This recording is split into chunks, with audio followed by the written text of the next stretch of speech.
He was always alone, not because he had no one to talk to, but because every conversation felt like noise. While others laughed over surface-level jokes and gossip, he stared out the window, lost in thoughts about time, purpose, and why we're even here. People called him weird, antisocial, even arrogant. But the truth? He was just thinking. What if I told you that some of the most intelligent people in the world actively avoid socializing, not because they hate people, but because they crave meaning deeper than what casual small talk can offer? This video is not just for introverts or philosophers. It's for anyone who's ever felt like the world around them is loud, shallow, or exhausting. If you've ever questioned your place in the world or felt disconnected even in a crowd, stay with me, because today, we'll uncover 7 reasons why intelligent people hate socializing, and how that might actually be your hidden strength. So, how's the weather? Did you see what she wore yesterday? Can you believe what he posted? To most people, this is normal conversation. But to intelligent minds, it feels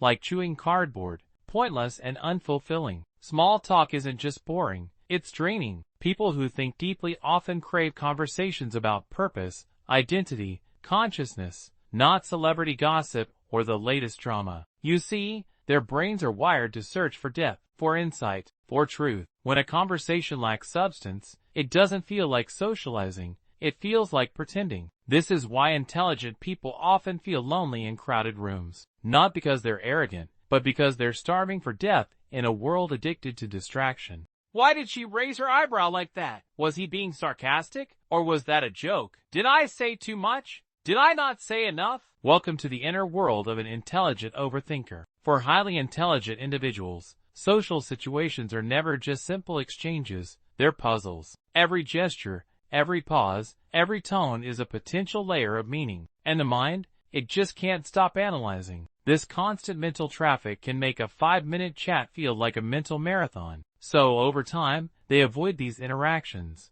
not because they fear people, but because they fear the mental exhaustion that follows. Ironically, this deep thinking is what makes them so insightful, so wise. But it also becomes the wall that separates them from others. When I'm alone, I hear myself think. I hear the world breathe. I remember who I am. Intelligent people often experience solitude not as loneliness, but as liberation. While others recharge by being around people, thinkers recharge by being with themselves. It's in that silence where the most powerful realizations come about life, death, identity, purpose. Many people fear being alone because they fear their own thoughts. But for the deep thinker, solitude is a sacred space, a sanctuary for reflection, growth, and insight. And that's why socializing, especially in shallow, chaotic environments, feels like a disruption. Not because they don't care about others, but because they deeply care about preserving their inner clarity. So next time you see someone sitting alone,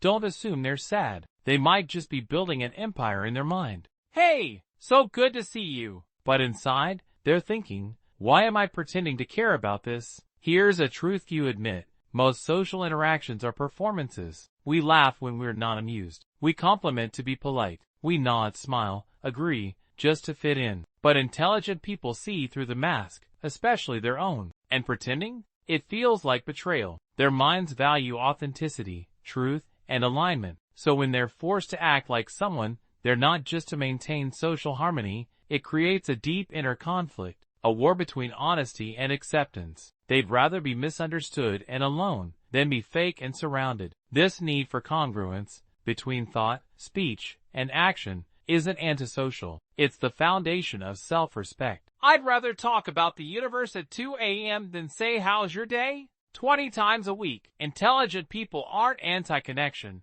They just define it differently. While many crave attention, they crave alignment. While some want company, they want meaning. One deep, soul-stirring conversation can energize them more than 100 surface-level chats. They thrive on ideas, values, vulnerabilities, the kind of connection that leaves you changed. And here's the shocking part. A recent study showed that people with higher IQs report greater life satisfaction with fewer social interactions. Why? Because it's not about how many people you talk to, it's about what you talk about. For deep thinkers, quality always beats quantity. That's why they avoid crowds and shallow chatter, not from superiority, but from a deep hunger for something real. Why am I here? What is the point of this routine? Is this all there is? While others are laughing at memes or arguing about trends, intelligent minds are often lost in questions that shake the very core of existence. They're not just thinking about what to wear or who said what, they're contemplating mortality,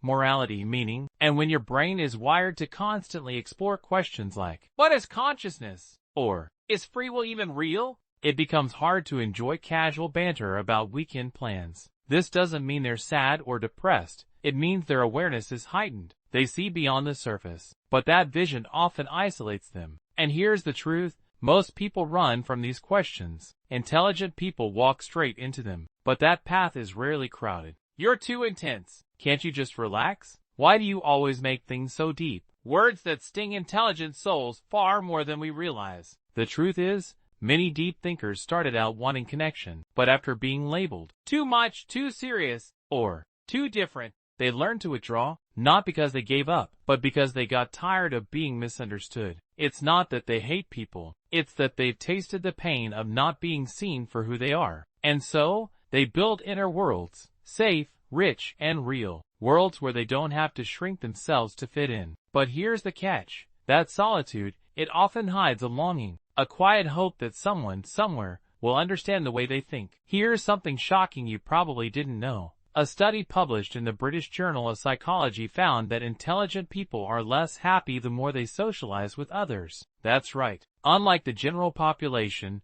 who become happier with more social interactions, high IQ individuals often report increased stress, anxiety, and fatigue from the same experiences. Why? Because their minds crave purpose, depth, and autonomy. Constant interaction pulls them away from their internal growth and into shallow routines that numb the spirit. So now, here's the hard question. Are you truly connecting? Or are you just distracting yourself from who you really are? How much of your social life is driven by authenticity, and how much is just noise? So, if you ever felt guilty for preferring solitude over socializing, if you've been told you're too deep, too quiet, or too intense, understand this. You are not broken. You are simply wired for depth in a world that celebrates noise. Your silence is powerful. Your thoughts are valid. Your mind is a rare space of wonder, insight, and awakening. And while the world may not always understand you, that's okay, because growth doesn't happen in crowds. Clarity doesn't live in chaos, and greatness is often born in isolation. But don't let solitude turn into isolation. Build yourself, reflect, grow, then share your insights with the world, not to fit in, but to elevate it. Now here's your challenge.